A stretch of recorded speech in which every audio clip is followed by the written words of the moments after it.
نظر ڈالیں گے عالمی خبر نامے پر۔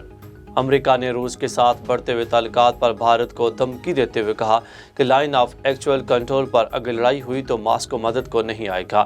یہ باتیں امریکی نائب قومی سلامتی کے مشیر دلیپ سنگھ نے روسی وزیر خارجہ کے آمد سے قبل ہی نئی دہلی پہنچنے پر کی۔ اس دوران انہوں نے مودی حکومت کے سینئر حکام سے ملاقات کی تھی۔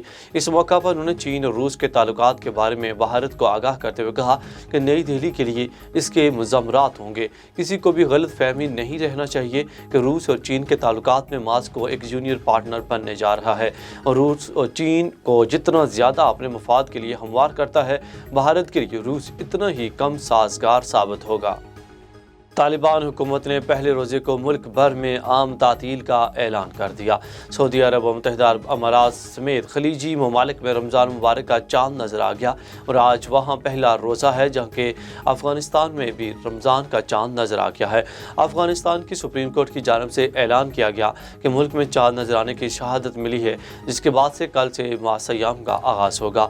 اس موقع پر طالبان حکومت کی جانب سے یکم رمضان مبارک یعنی آج 2 اپریل کو افغانستان بھر میں عام تعطیل کا اعلان کر دیا ہے۔ یہ اعلان افغانستان کی وزارت لیبر اور سماجی امور کی جانب سے کیا گیا ہے، جس کے تحت آج ملک بھر میں عام تعطیل ہوگی۔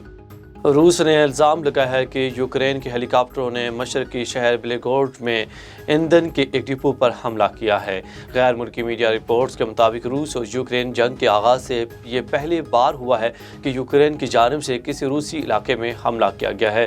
کرملن نے کہا کہ ایندھن کے ڈپو پر مبینہ یوکرین کے حملے نے جنگ کے خاتمے کے لیے کیف کے ساتھ بات چیت جاری رکھنے کو خطرے میں ڈال دیا ہے، جس کے بعد دونوں ممالک کے بعد آن لائن جاری مذاکرات کو ختم کر دیا گیا ہے۔